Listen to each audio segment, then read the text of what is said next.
Sir ಈ ಒಂದು ದಿವಸ ನಾವು ಇಲ್ಲಿ ಬಂದಿರುವ ಕಾರಣ ಏನಂದರೆ ನಮ್ಮ ಗ್ರಾಮ ತಾದ್ಲಾಪುರ ಗ್ರಾಮ. ಸೊ ಈ ಒಂದು ದಿವಸದಲ್ಲಿ ಸಂಜಯ್ ಜಾಗೀರ್ದಾರರಾಗಿರುವಂಥ ತಮ್ಮ ಜಾಕೋಬ್ ಡೇವಿಡ್ ಎಂಬರು, ಯಾರು ಸಂಜಯ್ ಜಾಗೀರ್ದವರು ನಮ್ಮ ಒಂದು ನಿಗಮದ ಕ್ರೈಸ್ತ ನಿಗಮದ ಉಪಾಧ್ಯಕ್ಷರಾಗಿದ್ದಾರೆ ಸರ್. ಅವ್ರ ತಮ್ಮ ಜಾಕೋಬ್ ಡೇವಿಡ್ ಅವರು ಒಂದು ನಮ್ಮ ಗ್ರಾಮಕ್ಕೆ ಒಂದು ಅನುದಾನವನ್ನು ಬಿಡುಗಡೆ ಮಾಡಿದ್ದಾರೆ ನಮ್ಮ ಅಣ್ಣವ್ರ ಪೀರಿಯಡ್ನಲ್ಲಿ ಅಂತ ಸುಳ್ಳು ಒಂದು ಇದನ್ನು ಹೇಳಿದ್ದಾರೆ ಸರ್ ಅವರು. ಸೊ ಅದ್ರ ಕುರಿತಾಗಿ ನಾವು ಇಲ್ಲಿ ಬರುವಂಥದ್ದಾಗಿದೆ ಸರ್. ಯಾಕಂದರೆ ಸರ್ ಅವರು ಆ ರೀತಿಯಾಗಿ ಸುಳ್ಳು ನಾವು ಲಾಸ್ಟ್ ಟೈಮ್ ನಾವು ಅವ್ರ ಬಗ್ಗೆ ಅನುದಾನ ಬಿಡುಗಡೆ ಆಗ್ಲತ್ತಿಲ್ಲ 2ನೇ ಕಂತು ಅಂತ ಪ್ರೆಸ್ ಮೀಟ್ ಮಾಡಿದ್ದೀವಿ ಸರ್. ಸೊ ಅದರಿಂದಾಗಿ ಅವರು ಅದು ಕೋಪಗೊಂಡು ಈ ಥರ ಹೇಳ್ತಾರೋ ಏನೋ ಗೊತ್ತಿಲ್ಲ ಸರ್. ಬಟ್ ನಿನ್ನೆ ಅವರು ಮೊನ್ನೆ 2 ದಿನ ಮುಂಚೆ ಅವರು ಒಂದು ಪ್ರೆಸ್ ಮೀಟ್ ಮಾಡಿದ್ದಾರೆ. ನಮ್ಮ ಅಣ್ಣನ ಹತ್ರ ನೀವೆಲ್ಲರೂ ಬಂದು ಅನುದಾನ ಬಿಡುಗಡೆ ಮಾಡೋಂತ ಕೇಳಿದಾಗ ನಮ್ಮ ಅಣ್ಣವರು ನಿಮ್ಮ ಗ್ರಾಮಕ್ಕೆ 25 ಲಕ್ಷ ರೂಪಾಯಿ ಅನುದಾನ ಬಿಡುಗಡೆ ಮಾಡಿದ್ದಾರೆ ಅಂತ ಅವ್ರ ಪೀರಿಯಡ್ನಲ್ಲಿ ಮಾಡಿದ್ದಾರೆ ಅಂತ ಸುಳ್ಳು ಒಂದು ಇದನ್ನು ಹೇಳಿದ್ದಾರೆ ಸರ್, ಹೇಳಿಕೆಯನ್ನು ಹೇಳಿದ್ದಾರೆ. ಆ ಸುಳ್ಳು ಹೇಳಿಕೆಯಿಂದಾಗಿ ನಮ್ಮ ಗ್ರಾಮದಲ್ಲಿ ಎಲ್ಲ ಒಂದು ಗಲಿಬಿಲಿ ಉಂಟಾಗಿದೆ ಸರ್.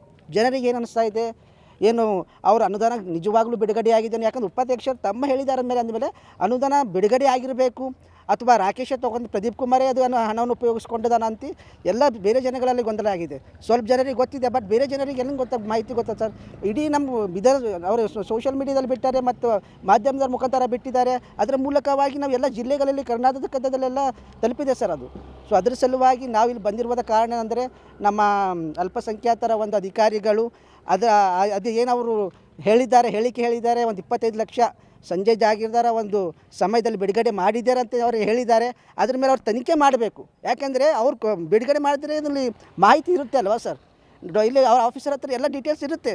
ಅವ್ರು ಹೇಳಿದ ಹೇಳಿಕೆ ಮೇಲೆ ಇವರೆಲ್ಲರೂ ನಮಗೆ ಡೀಟೇಲ್ ತೆಗೆದು ಅದು ಸುಳ್ಳ ಖರೇನೆ ಅಂತ ಇನ್ಕ್ವೈರಿ ಮಾಡಬೇಕು ಸರ್. ಮತ್ತು ಅದು ಸುಳ್ಳಿದ್ರೆ ಅವ್ರ ಮೇಲೆ ಒಂದು ಕಠಿಣ ಕ್ರಮ ಕೂಡ ಅವ್ರು ತೆಗೆದುಕೊಳ್ಬೇಕಂತ ಅವ್ರು ಕೇಳ್ಕೊಳ್ತೀನಿ ಸರ್. ಅಲ್ಲ ಸರ್, ಈಗೇನು ಅವರು ದುಡ್ಡು ಕೊಟ್ಟಿಲ್ವಾ ಈಗ? ಇಲ್ಲ ಸರ್, ದುಡ್ಡಂತೂ ಬಂದೇ ಇಲ್ಲ ಸರ್. ಅದು ಅವ್ರು ಸುಳ್ಳಾಗಿ ಹೇಳಿದ್ದಾರೆ ಸರ್. ಅದು ದುಡ್ಡು ಬಂದರೆ ಎಲ್ಲಿರ್ತದೆ ಸರ್? ಅದು ಈಗ ಜನರು ಅಂತಾರೆ ದುಡ್ಡು ಬಂದಿದೇನೋ, ನೀ ಏನು ಮಾಡ್ತೀನಿ ಪ್ರದೀಪನ ಅಕೌಂಟ್ನಾಗ ಅದನ್ನು ಪ್ರದೀಪ ಉಪಯೋಗನ ಮಾಡ್ಕೊಂಡ್ರೆ ಅಂತ ಸುಳ್ಳು ಹೇಳ್ತಾರೆ ಸರ್. ಅದು ಹೇಳಿದ ಕಾರಣ ಏನು ಸರ್, ನಿಮ್ಗೆ ಅದರಿಂದ ತೊಂದರೆ ಆಗ್ಲತ್ತದೆ? ಭಾಳ ತೊಂದರೆ ಆಗ್ತದೆ ಸರ್. ನಮ್ಮ ಊರಲ್ಲಿ ಸಮಾಜದಲ್ಲಿ ನನ್ನ ಒಂದು ಸ್ಥಾನ ಇದೆ ಸರ್. ನಾನು ಡೆಲಿಕೇಟ್ ಆಗಿದ್ದೀನಿ ಕ್ರೈಸ್ತ ಸಮುದಾಯಕ್ಕೆ. 13 ಹಳ್ಳಿಗಳ ಮೇಲೆ ನಾನು ಡೆಲಿಕೇಟ್ ಆಗಿದ್ದೀನಿ ಸರ್. ನನ್ನ ಊರಲ್ಲೇ ನನ್ನ ಮೇಲೆ ಈ ಥರ ಅಪವಾದನೆ ಬಂದರೆ 13 ಹಳ್ಳಿಗಳ ಮೇಲೆ ನಂದು ಯಾವ ಥರ ಅದು ನನ್ನ ಮಾನ ಇದು ಆಯ್ತದ ಸರ್. ಅದು ಯಾರು ನನ್ನ ಮೇಲೆ ಭರವಸೆ ಮಾಡ್ತಾರೆ ಸರ್? ಸಂಜಯ್ ಜಾಗೀರ್ದಾರ ಸಹೋದರ ಸರ್, ಜಾಕೋಬ್ ಡೇವಿಡ್ ಅಂತ ಸರ್. GN ಕಾಲೋನಿ ಇದ್ದಾರೆ ಸರ್. ಅವ್ರು ಒಂದು 2-3 ದಿನ ಕೆಳಗಡೆ ಪ್ರೆಸ್ ಮೀಟ್ ಮಾಡಿದ್ದಾರೆ ಸರ್. ಅದೊಂದು ಕ್ಲಿಪ್ ಕೂಡ ನಮ್ಮ ಹತ್ರ ಇದೆ.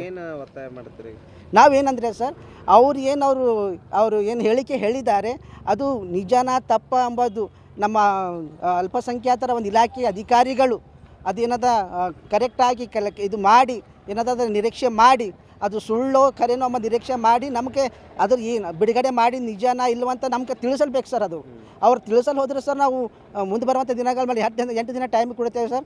ತಿಳಿಸಲು ಹೋದ್ರೆ ನಾವು 8 ದಿನ ಬಂದು ನಾವೊಂದು ಎಲ್ಲ ಜನರು ಬಂದು ಅದಕ್ಕೊಂದು ನಾವು ಸ್ಟ್ರೈಕ್ ಮಾಡುವಂಥ ಕಾರ್ಯ ನಾವು ಮಾಡ್ತೇವೆ ಅಂತ ಹೇಳೋಕ್ಕೆ ಇಷ್ಟಪಡ್ತೀನಿ ಸರ್. ನನ್ನ ಹೆಸರು ಪ್ರದೀಪ್ ಕುಮಾರ್, ತಾಜ್ಲಾಪುರ ಸರ್. ನಾನು ಗಾದಗಿ ಸರ್ಕಲ್ ಡೆಲಿಕೇಟ್ ಆಗಿದ್ದೀನಿ ಸರ್.